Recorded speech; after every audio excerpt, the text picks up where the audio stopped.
As you can see, I'm standing here at what was supposed to be the center of the city's big celebration for the year 2000. Unfortunately, the big celebration did not happen.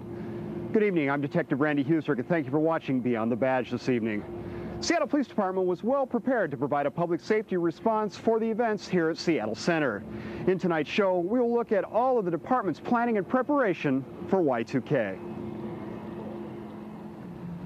Also in tonight's show, we'll take a look at the department's Special Weapons and Tactics team, better known to you as SWAT.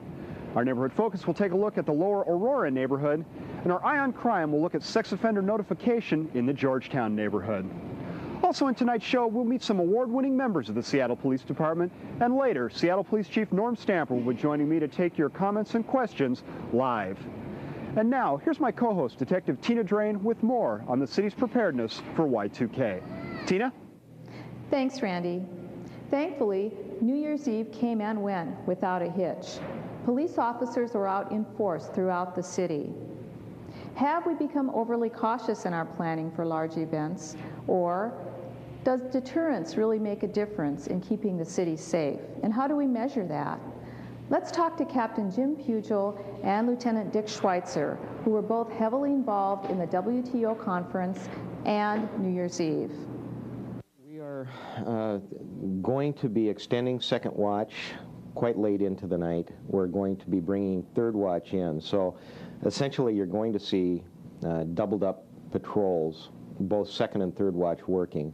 We're activating a large number of officers to be working in what we call PACs, Precinct Area Commands, for the International District, for Pioneer Square, for the Westlake area, and for the north end of downtown. So you will see, from a police perspective, probably more officers out on the street than you ever have before on the police department. So I thoroughly expect that you, by the time this is televised, you will have seen a fairly calm New Year's celebration in relation to some that we've had in the past.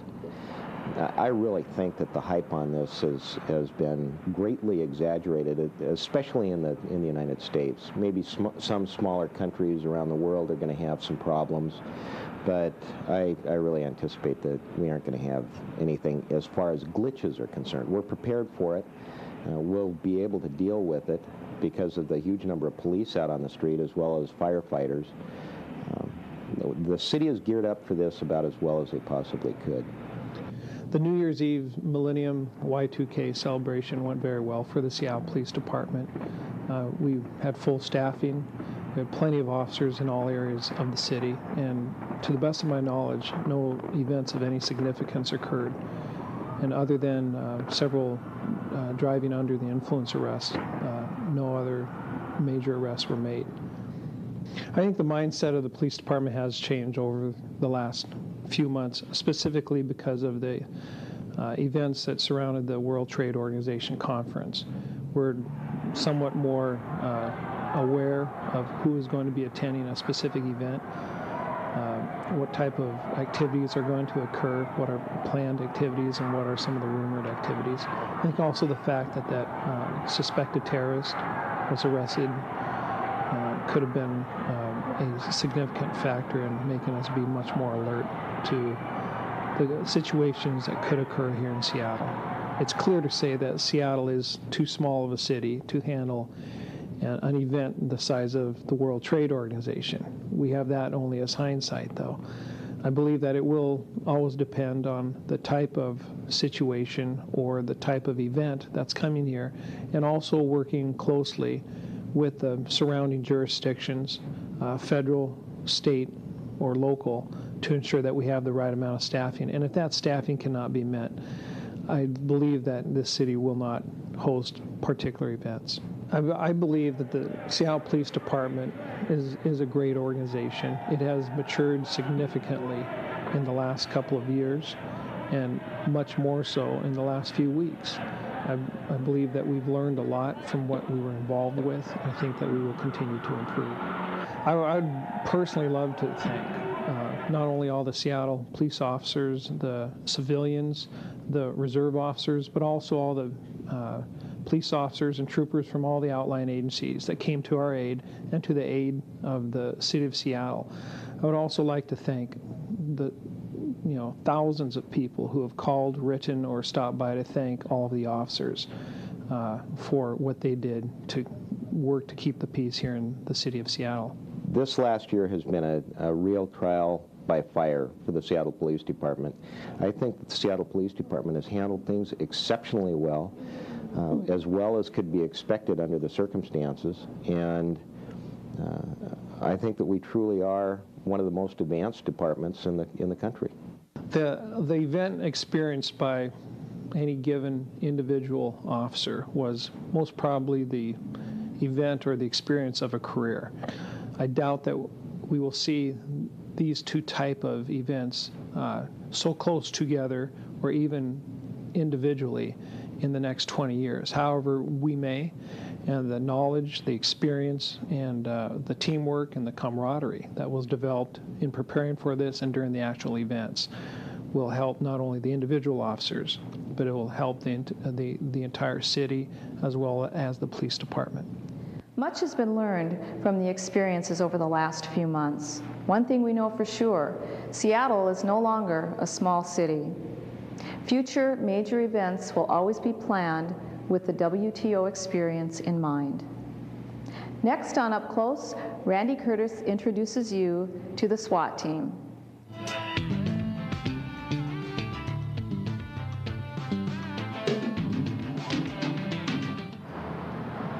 So I get this case where I'm trying to find the suspect. I'm running his name through NCIC and checking him out, you know.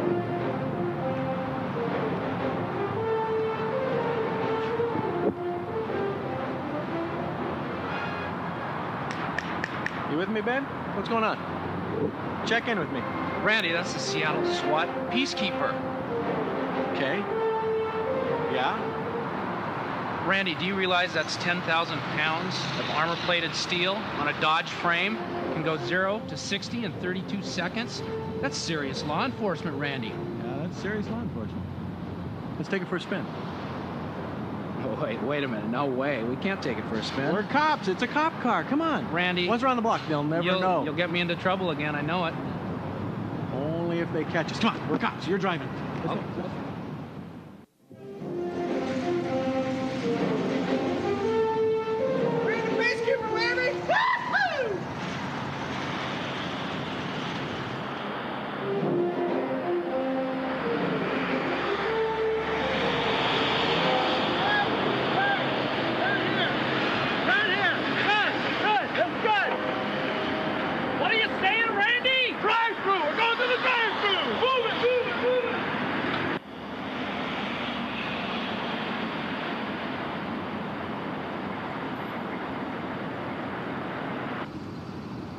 Hi, can I take your order? Orders? Orders? I'm giving the orders.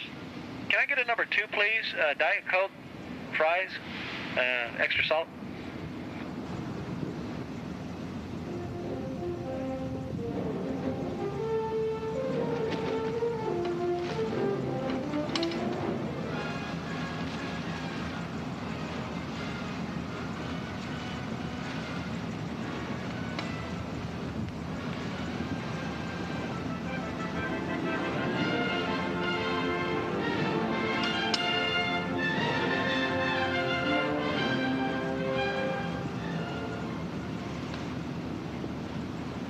At Ross alone, and now we're getting the second bout of rain, and you can see here's the problem. It's still pouring,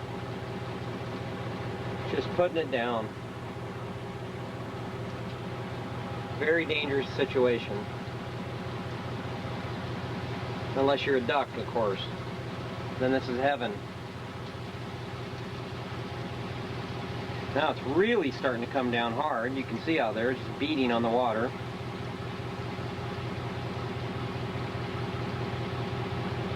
And it's not supposed to let up this evening. And I was told that the Skagit River is already starting to get close to flood stage. Now, Gary Moody. it made it about 5 feet over flood stage Go ahead, Orange. a day ago. Can you give me a call at 4390, please? Here's a couple guys that are enjoying the floods.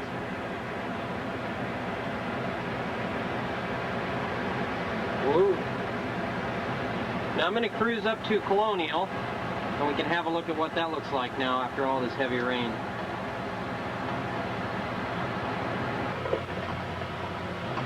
In your office. Now this is one of the waterfalls just past, I'm just right next to the log boom. What are you looking to get into? But I'm right next to the log boom here up in Thunder Arm. And I just stopped here and turned around. Now you can see the amount of debris up in there. I don't want to go up there in the tugboat because the overboard light was coming on. It sucks a lot of debris up into the screens. I don't know if you can see this on the video or not, but there's a tremendous amount of debris. Just this side of the bridge starts, oh, I'd say a few hundred yards before the bridge.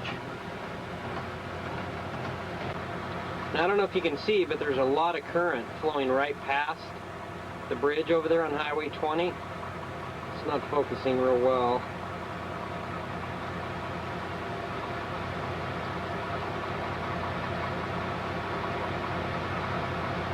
With debris, there's a lot of current right through there from Thunder Creek flowing down into Diablo Lake. Here's some of the debris that we have to clean up here on Diablo Lake. Most of it's little stuff. There's a few big logs. Nothing too serious. I think it was actually worse a couple years ago when it broke up at Rip Rap, but there's quite a bit of stuff in here. We got to get out of here. Now, this was all up near Ross Powerhouse, and it's all come down from, of course, up the canyon.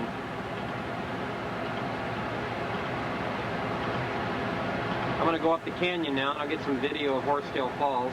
I'm sure it's flowing quite hard at this point. As you can see, it's still pouring. The rain hasn't let up for about 4 hours now, I suppose.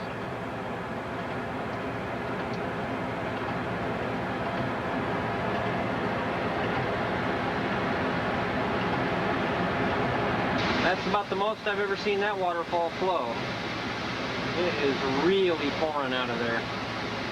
And you can see the color of the lake here. It looks like the Mississippi River. It's all muddy. There's places where I didn't even know there were waterfalls.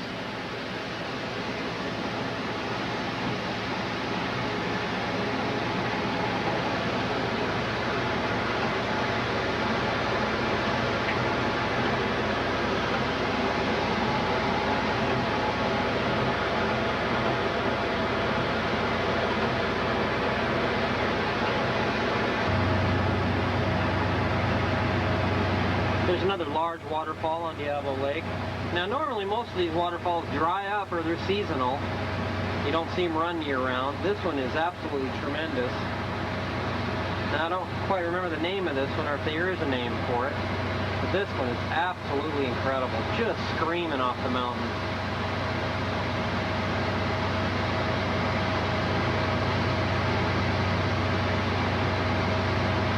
I'd say that's a lot of water.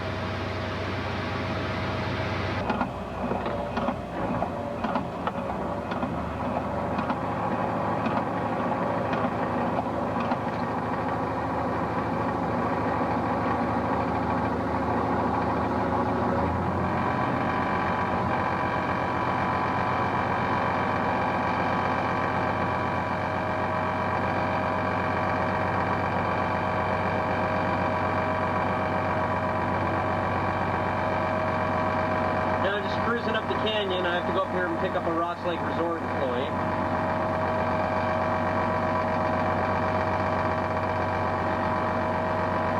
I'm getting a little bit of water on the windshield. It might be kind of hard to see, but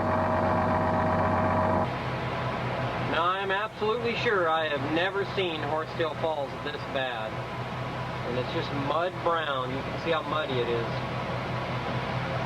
That is absolutely tremendous. A lot of current as I went by it also. And you can smell mud in the air, so it must be washing away the stream above this. And right in that area, right in the center there, is, I think that someday is going to break loose. Right underneath that swell right there of water, there's a big rock. And if that breaks loose, that whole area right there is going to come down with it. Absolutely incredible. I know I said that 100 times, but it is amazing. I don't think those trees are going to be left in there after this is all said and done.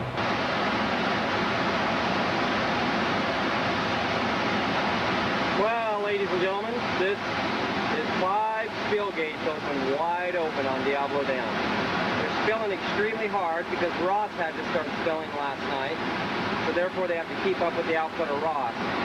Ross is putting out 30,000 cubic feet per second. I have no idea how much this is. Now they're also spilling on this side of the dam too, which you can't quite see from here. So they have a total of 8 gates open. Incredible. You can see how muddy the water is from all the rain we've had. I don't think that tree's going to make it.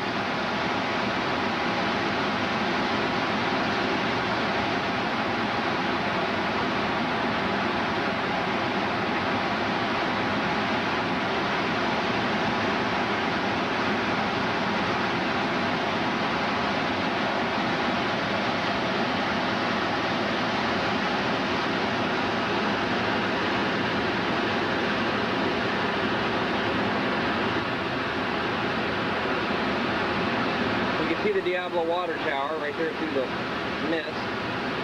Now the trail goes up kind of near that. You start, it comes all the way up, and you end up here way on top where these lines are. You got to walk down Windy Gap all the way across, and then to Diablo Dam. Incredible.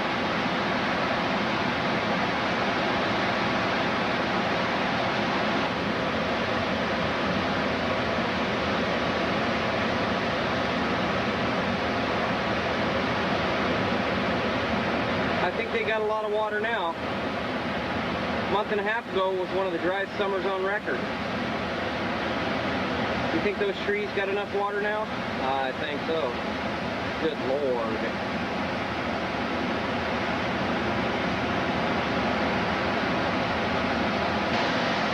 Here's the output of the 5 gates on the north side of the dam.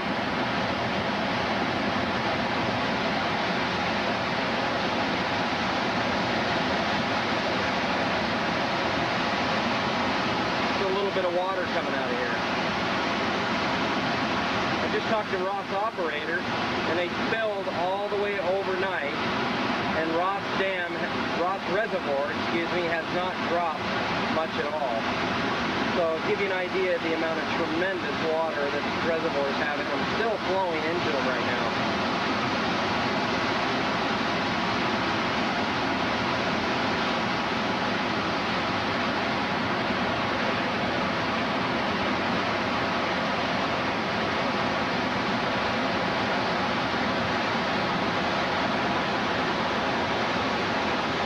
Pyramid Mountain shining through the clouds. They're beautiful.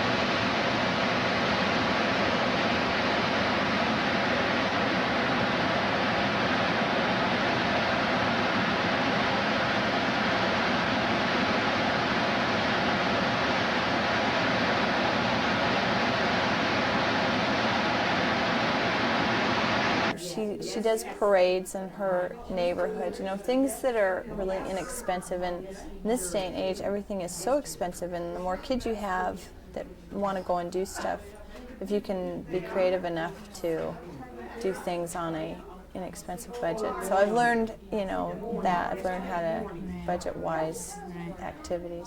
There seem to be a lot of people who are coming to the program from different cultures. Mm-hmm. Do you enjoy that part of it? I do because it's interesting, because my daughter, she's with children who speak Spanish or who don't speak, English or speak Japanese or Chinese, and she's kind of taken on that where she does, oh, Mom, I can say things in Spanish, like hola and buenos dias, and so for her, I think that's good, and for me it is because I know that these people are really trying to work on their English, and And it's a learning experience for me to be with someone who can't speak as well, and you have to learn patience and try and be beneficial to them as far as being able to speak English. And but a lot of the people in the group that have been coming for as long as I have, their English has really improved from where in the beginning you couldn't understand them, or they couldn't, they were nervous to talk because their English wasn't very good, and now they can. Good.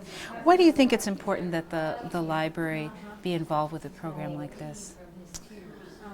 Well, I guess because learning and reading, and the library, you go to a library to get books to read, and the Literacy Center is here for these people who don't know how to read, and they have access to all the books in the library, and it's beneficial for people, especially parents and communities whose children want to learn to read but maybe can't, and they don't have access to going to places, to get help, where they can come here and they can get the help. Do you like, what part of the program do you appreciate most? It seems like there's parenting, and then there's kind of the exploration of books. Is there? I like the fact that I can come and I can talk to other parents and get from them answers that maybe, like today we were doing the topics about parenting books.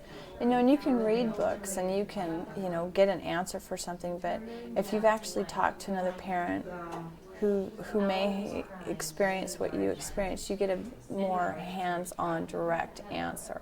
And I like the fact that I can come and I can share if I'm having a bad week, if I've had problems with, Madison or with David not sleeping, and I can share that with the group.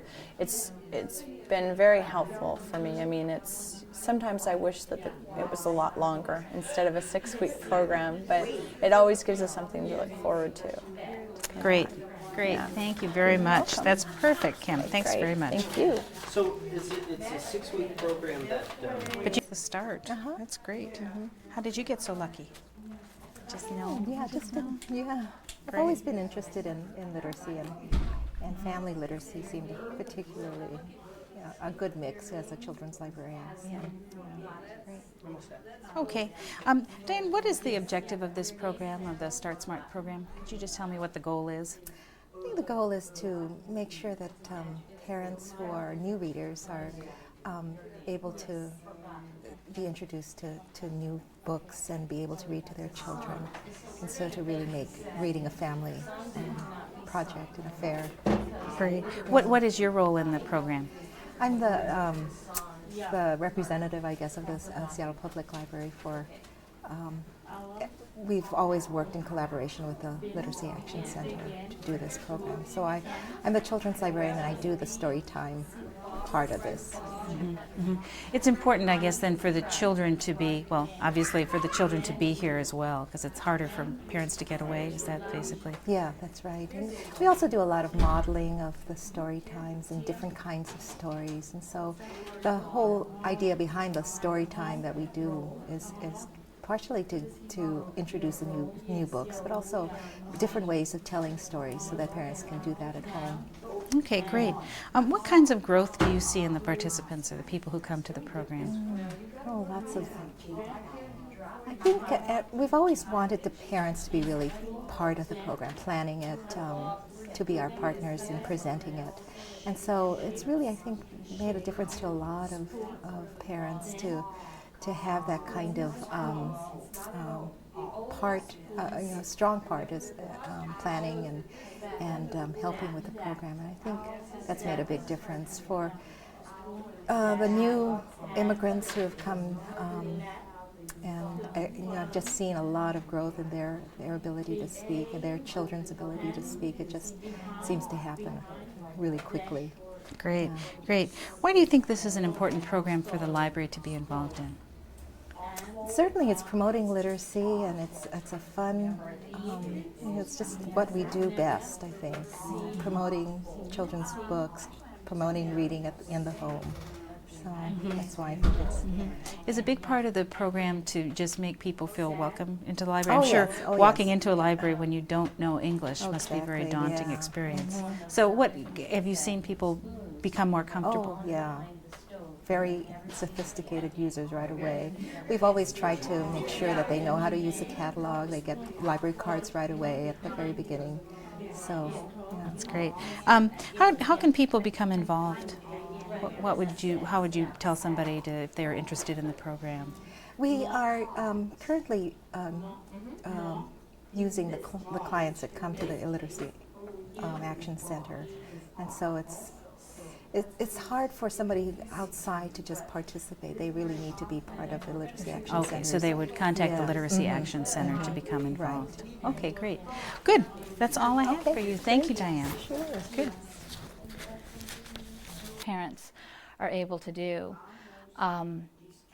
And 6 weeks we find is a good period of time to cover a set of topics, give everybody a break.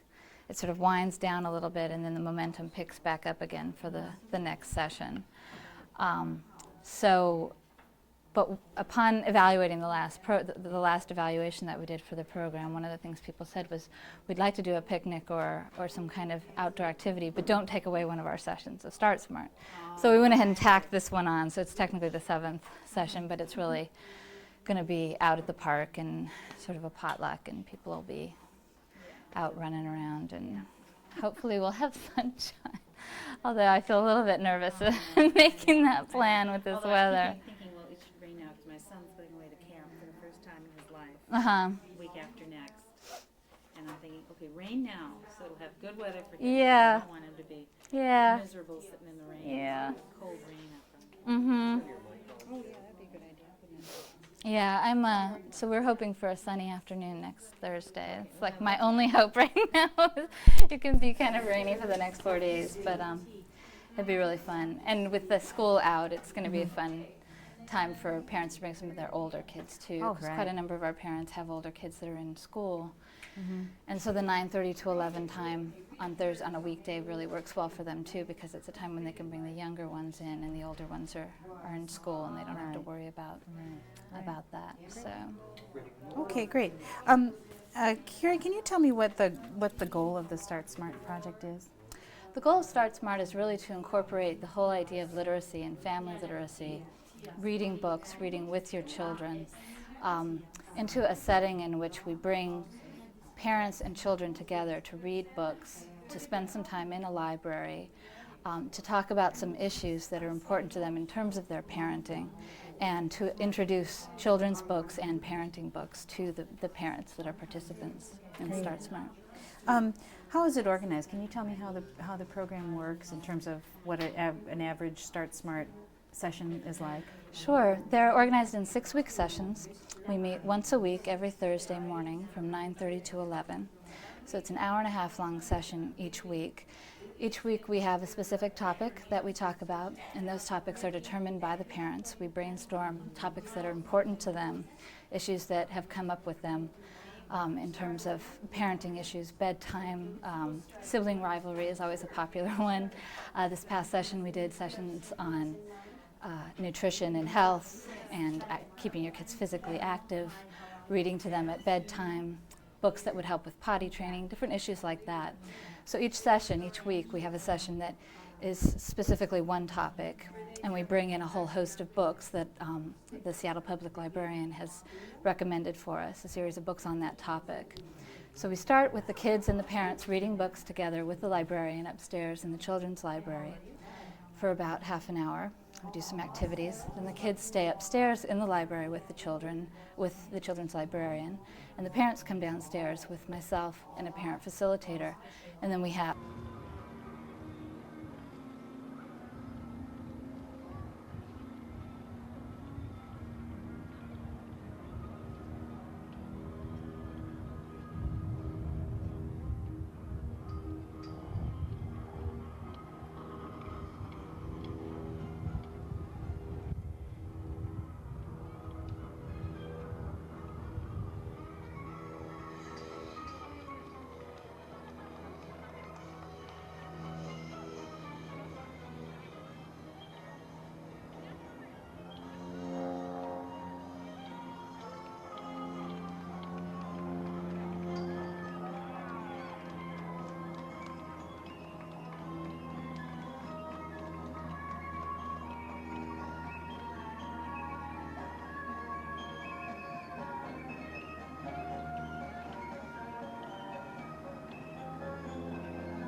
night, every week. And we've also learned through email that we're able to connect the neighborhood. We have about 140 people on email, and we now send out reports 2 nights a week, let people know what's happening. We'll probably let them know that the show is going to be broadcast. The Lower Aurora project is a difficult project in that it has been plagued with some of these problems for many, many years, and it has a reputation of being plagued with these problems. And so it's a continual battle in order to change that reputation, and some of the criminal activity is there primarily because the criminal element knows that that is an area where this has been going on for a long time. And so when John is looking for a prostitute, he may automatically think of going to Aurora Avenue. When a prostitute decides that she's going to start working for a living, she may think to go to Aurora Avenue. And so it's tough to get that perception dispelled. It seems like Aurora gets short shrift between Wallingford and Fremont. Nobody really wants to claim it as their own. But when you live right off of it, you know, it's hard to ignore.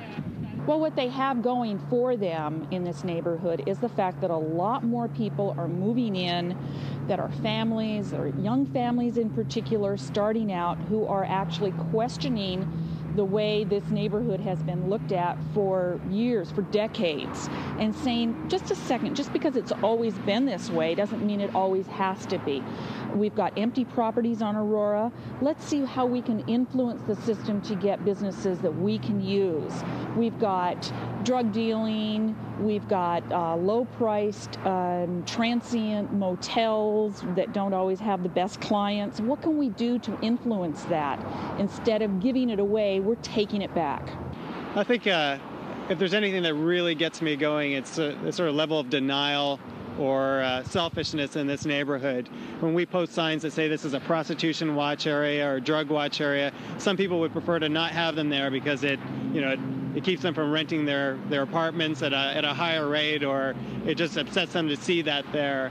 And I think that the key to making these problems go away is not by denying them, but it's by admitting that we have them and working with each other to take care of them.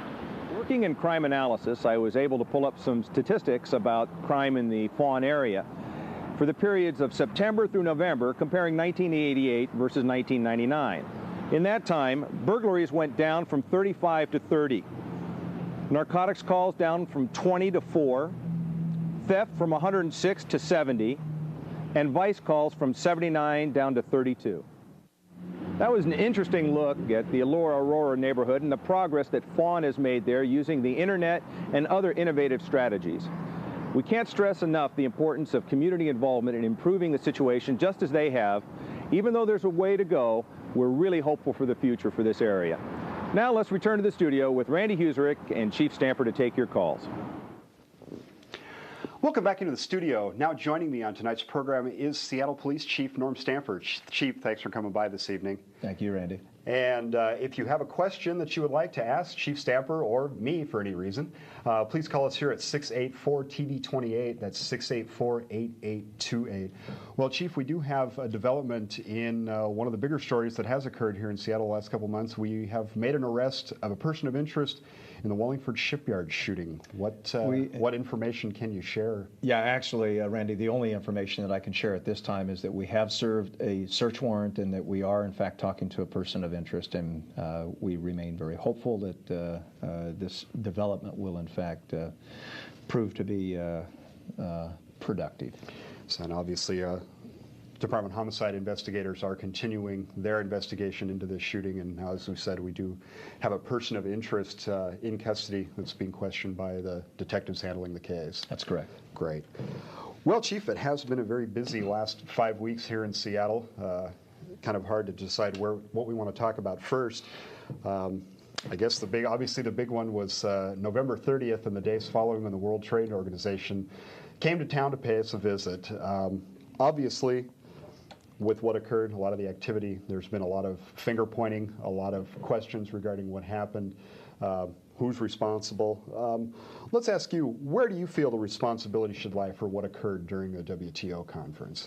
Well, to me, that's the simplest of all the questions. The responsibility for behavior rests with those who engaged in unlawful or criminal behavior. What we had on our hands in this city was a riot with a series of incidents occurring over the course of an entire week. I think much has been made of the fact that our city, a medium-sized city, is really ill-equipped to host the World Trade Organization. And the reason I say that is I think we're dealing with issues that are truly global in nature, and it brought to our city among our own residents who took to the streets to express themselves, anarchists and recreational rioters and others who were simply bent on destructive and violent behavior. Mm-hmm. Now, as you said, with that number of protesters, and I think it's important to kind of divide up there was the group of protesters that did indeed work with the Seattle Police Department and the city that stayed within their guidelines. So is it important to distinguish that when we say protesters, we are actually talking about a very small group of the protesters that were involved, that were the ones who really turned it into the riot as we defined it as it was? That's the group that we're focusing on, right? I don't use the term protester to describe an individual who engaged in criminal behavior. Mm-hmm. This country has a history-long tradition of the right to assemble and the right to express oneself. The problem, of course, is when that right infringes upon the rights of others, and we wind up with violent or destructive behavior. And so I'm really talking about criminal conduct on the part of a small percentage, but a significant minority of those engaged in demonstrations who pretty much ruined it or did their very best to ruin it for everyone else, including the delegates to the WTO, and those who had simply taken to our streets to express dissatisfaction with the policies or the philosophies of world trade. Well, we have a caller. Nick, are you there? Yeah, this is Nick here. How you doing, Norm? I'm doing very well, thank you. How are you? Hey, fine, thanks. What are your plans for retirement now? You thinking a long fishing trip or what? What do you got in mind for retirement now? Well, I appreciate the question, and the truth of the matter is I haven't given it a whole lot of thought yet, but one of the things that I am certainly going to do is get reacquainted with my son and spend a lot more time with friends, family, a little rest and relaxation, and then I'll think about what it is I'll do with the rest of my life. I can't imagine myself retire, a retiring retirement. So whatever I wind up doing, it needs to be, for me, I know, creative and non-bureaucratic and of some service to our community. So obviously more of a working retirement than just a retirement, I'm no longer working retirement. Well, I love working. I love working for a purpose and for a cause, and for that reason, reflecting on 34 years of experience in police work, I'm at a point where I have tremendous pride in the progress that's been made by our police department and police departments elsewhere. Huge strides in our crime fighting and service delivery capabilities, and it's just been a delight for me to have some small role to play in overseeing those improvements. Well, that would bring me to kind of right into our next question. There's been a lot of debate over retirement, resigning. Which was it, Chief? It's retirement. One of the things that became very clear to me on Tuesday of WTO week is that given the plans that I knew I would be announcing, to not announce at the end of the World Trade Organization, that week particularly, that I did plan to retire, I think would be a little bit disingenuous. And I also had come to the conclusion that my announcement, the timing of my announcement, might in fact be useful to depoliticize the critiquing that needs to be done. My own experience and over the last several weeks is that we've got an awful lot of people who are speaking at a fevered pitch with very high decibel levels and expressing strong opinions from various points of view. And that process, it seems to me, needs to subside a little bit so that we can take a good hard look at the decision-making process, the planning, the preparation. Nothing will, in my mind, ever subtract from the pride that I have in our police officers and their law enforcement partners from throughout the state and the job that they did. Great. Well, thanks, Chief. That's all the time we have for this evening's show. Chief, thanks for joining us this evening. Please join us for our next show, Tuesday, February 1st, when we'll look at the department's relationship with the mayor's office and the city council, and we'll introduce you to some musical members of the Seattle Police Department. For all of us here at Beyond the Badge, I'm Detective Randy Husrick. Good night.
Library saying no, they filed for a variance on that parking requirement. Okay. So very likely, because of the lack of parking on the street, library patrons will be forced to park in the garage and then have to pay to park to use the library. So well, and here, we actually wanted them to park in the garage, but we had hoped that the library would subsidize that. Mm-hmm. So, you know, Okay. when we're talking the multimodal usage, that Yeah, was one yeah. of them we thought would be really great, in addition to the metro, you know, the bus, the parking. so we have the voters that voted the library the money to Right, improve their right. facility. Those same people now, who are patrons of the library, are going to have to pay to park to use it. We have a real problem with that. Okay. All right. I'll chat with the library folks about that. It's 100, how many? It's 100 It's big. spaces. It's It's big. big. It's 107. And this is the Yeah. big Admiral Theater. Now there's parking. So we had, Yeah. we Let's see if had they're gonna wrap 99 this. on the surface previously. We have 107 here. We lost about 25 or 26 on the street. Oh, okay. At Yeah, 42nd, yeah, there's going to be no parking because of the traffic lane. Then it'll be And 42nd's going to be, and yeah. it's going to be needed. Yeah. Right. Take a curb valve out across the street. Uh-huh. And there'll be 4 or 5 cars that park across the street. That'll be a traffic lane. Okay. To allow these people For to the go all the way to height. the intersection and then make their jog back. south. Okay. So that changed the whole configuration here. This crosswalk has to move Over. further west. Okay. This one will be at an angle Uh-huh. going towards Driftway. Okay. And this one, of course, has to line up this way. But by having the guy waiting for a left turn there, Yeah. didn't allow the trucks to make the turn. Uh-huh. What they do now, they wait for the intersection to clear and then take the whole intersection to make Right, the turn. right. With the guy waiting here for a left, they have to have room to make their turn. Mhm. They had to save this all. And there was a little crossing of coordination with SDOT, but we contacted SDOT and we actually had a meeting. This is something we've talked to the city about for years. Uh-huh. Part of this project. This way, but Okay. SDOT was great. Actually, we came out here and met with them. Okay. Talked about where the poles are being relocated based on what Yeah. some of the pedestrian goals were on the crosswalk angles and Okay. the work we were doing on the other side of the street. Can we stop for just a second? I wanted to point out, with all the development here, especially the garage, Right. we want to get a better commuter connection with the bus. Uh-huh. And my thought is if we could move the bus stop right here, people would be next to the store, they'd be half a block from a couple destinations. Uh-huh. And those who live on Alki could do their shopping here So and move get back. that stop here? 1 hour parking most of the time, Right. so having a bus stop is not going to have that big an effect. Uh-huh. Very few people actually use it for parking. I mean, it's interesting. There were a number of people parked here one day, and it was like, why are they there? And I mean, Well, a couple people Most of the I've time talked to there said, it's empty. I don't want a bus stop there because it'll screw up parking. Uh-huh. But as it is now, the bus stop's right down here in the same position. Yeah. Is that okay? It's this corner with the apartment. Right. There's just a pole, and I live on Walnut, which is the next street down. Okay. And I'd rather get off the bus down there because I don't have to risk my life crossing the street. Yeah. Here. And across the street is our phase 1. I know. The cars are just Oh, I zigzag know. My around. kid almost got nailed on this crosswalk once. When Grace was out here, I asked her about getting a half signal out here. Well, I never quite understood why they put it there instead of here. I think they wanted it down here initially. I know. We Yeah. wanted it Yeah. there. You wanted it there?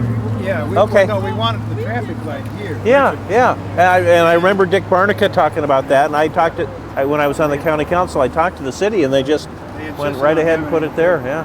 Well, this is one of those examples where in crossings in the future we really want to use curb bulbs and street trees and pedestrian lighting, not only for a more comprehensive safety for the pedestrian, but also as an Can you neighborhood use identity and bulbs feature. here? I mean, wouldn't that, since you use both those as travel lanes, how do you Right. use It a curb wouldn't bulb work here? here. Yeah.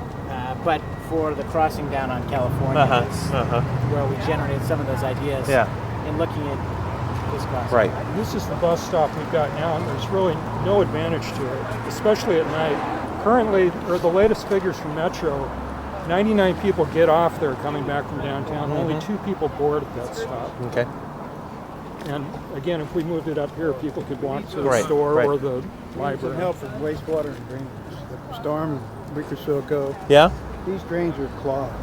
And what happened, this whole intersection was underwater, and the buses and traffic came through here, made waves, washed all the mulch out of the 2 flower beds here. It ended up over there.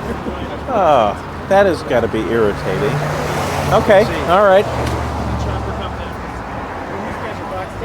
Too, before we did this Oh yeah, they were looking really, And we were a little ratty. So we worked with Seattle Marco Times to said come up 5 with more a minutes plan and to they're on. relocate them. How were they to work with on that? Fantastic. Good, They have a whole- because the city actually has had trouble with them over the years on that. They maintain they can put these in any way, shape, or form anywhere they want. And they told us the same thing, but Yeah. they said once they have a comment about it or a complaint, then there's They'll be no- responsive to that. Exactly. Okay. So when we all right. talked to them and told them what we're doing, they came out immediately. We marked out locations. They whisked them Okay. all away on a day's Oh, notice. good. Brought in these great bins in the. These look much better. Yeah, Yeah. and they don't block the bus Right. stop.